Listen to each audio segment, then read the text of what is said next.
Shalom saudaraku, kita bersyukur untuk hari baru yang Tuhan anugerahkan dalam kehidupan kita. Dan saat ini kita kembali akan merenungkan bagian firman Tuhan dalam 2 Korintus pasal yang keempat, ayat 16 hingga ayat yang ke-18 yang menyatakan, "Sebab itu kami tidak tawar hati, tetapi meskipun manusia lahiriah kami semakin merosot, namun manusia batinia kami dibaharui dari sehari ke sehari. Sebab penderitaan ringan yang sekarang ini mengerjakan bagi kami kemuliaan kekal yang melebihi segala-galanya, jauh lebih besar daripada penderitaan kami. Sebab kami tidak memperhatikan yang kelihatan, melainkan yang tak kelihatan, karena yang kelihatan adalah sementara, sedangkan yang tak kelihatan adalah kekal." Demikianlah sabda Tuhan. Seorang anak muda melakukan perjalanan backpacking dan sampai ke sebuah desa. Karena hari sudah malam dan tidak berhasil menemukan penginapan, ia mengetuk sebuah pintu rumah tua.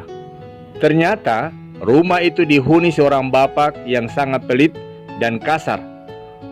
"Boleh saya menumpang di sini semalam saja, Pak?" tanya anak muda itu. Tapi si bapak mendengus dan berkata, "Enak saja, kamu kira ini hotel?" Si anak muda yang sudah kehabisan akal dan takut kemalaman pun menjawab, "Kalau boleh saya tahu, ini sebenarnya rumah siapa ya, Pak?" "Tentu saja ini rumah saya. Kakek buyut saya yang membangunnya," jawab si bapak itu. "Tapi kenapa bapak yang menempatinya?" "Setelah kakek buyut saya meninggal, rumah ini diwariskan ke anaknya, yaitu kakek saya. Setelah kakek, paman saya menempatinya hingga kemudian diberikan ke ayah saya. Dan sekarang saya yang menempatinya." Si pemuda pun lalu menjawab, "Tuh, penghuni rumah ini saja selalu berganti seperti hotel kan?" Saudaraku, dalam perjalanan misinya, Paulus terlalu sering didera masalah. Gencetan dari pemerintah hingga dipenjara, disesa, dianiaya, gesekan internal, juga bahaya alam sampai dirajam oleh karena Injil Kristus. Masalah yang tergolong berat bukan? Namun Paulus tak pernah sedikit pun menyerah. Apa yang menjadi rahasia Paulus hingga ia mampu bertahan, saudaraku? Ayat 18 bacaan kita, itulah yang Paulus lakukan, ia menjadi keyakinannya. Paulus katakan, "Sebab kami tidak memperhatikan yang kelihatan, melainkan yang tak kelihatan, karena yang kelihatan adalah sementara, sedangkan yang tak kelihatan adalah kekal." Artinya, Paulus meyakini bahwa beragam masalah dan pergumulan yang ia hadapi ada masa kadaluarsanya. Demikian dengan segala yang terlihat di dunia ini, hanyalah sementara, saudaraku. Harta benda, jabatan, karir, keluarga, bahkan kehidupan ini sendiri sesungguhnya adalah sementara saja. Uang yang hari ini kita pegang, besok atau minggu depan mungkin sudah berpindah tangan ke orang lain. Jabatan yang hari ini kita perjuangkan dengan susah payah sedemikian rupa, bisa jadi tahun depan sudah diduduki oleh orang lain. Bahkan orang-orang yang hari ini begitu kita kasihi atau kita puja, sekian tahun ke depan juga akan ada waktunya kembali kepada Bapa di sorga. Demikian juga dengan kehidupan kita.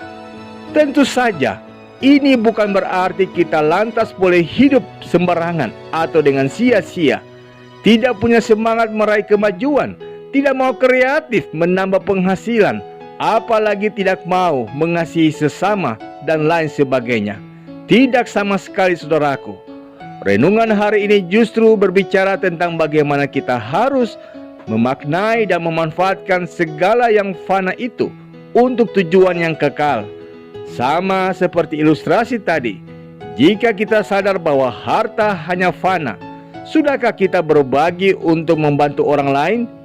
Jika kita sadar bahwa jabatan hanya sementara, maukah kita memaknainya, memakainya untuk memperkenalkan kasih Tuhan kepada mereka yang belum percaya? Jika sadar keluarga kita tidak akan selamanya bersama dengan kita, sudahkah kita melakukan dan memberi kasih yang terbaik bagi mereka? Jadikanlah ini bagian dari prinsip hidup kita dalam menjalani dan memaknai hidup yang masih dipercayakan kepada kita, saudaraku.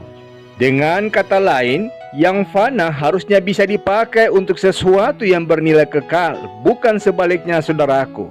Karena itu bersyukurlah jika kita hidup di dalam dunia yang fana ini. Itu berarti tidak ada yang bersifat kekal selama kita ada di dunia ini. Saat kita mengalami kegagalan dan melakukan kesalahan misalnya, ingatlah bahwa itu bukan berarti langit telah runtuh dan dunia sudah kiamat. Itu hanya sementara. Saat kita menderita pun sebenarnya itu juga sementara dan bukan berarti selamanya kita akan menderita. Saat kita akan mengalami masalah besar dan bergumul untuk hal-hal yang paling sulit dalam hidup kita, janganlah takut dan khawatir, sebab itu tidak akan bertahan lama juga. Bahkan saat tubuh kita pun lemah dan sakit-sakitan oleh karena dimakan usia, ingatlah bahwa tidak selamanya kita sakit, sebab ketika Tuhan memanggil, itulah saatnya Tuhan mengangkat rasa sakit kita. Itulah enaknya tinggal di dunia yang fana ini.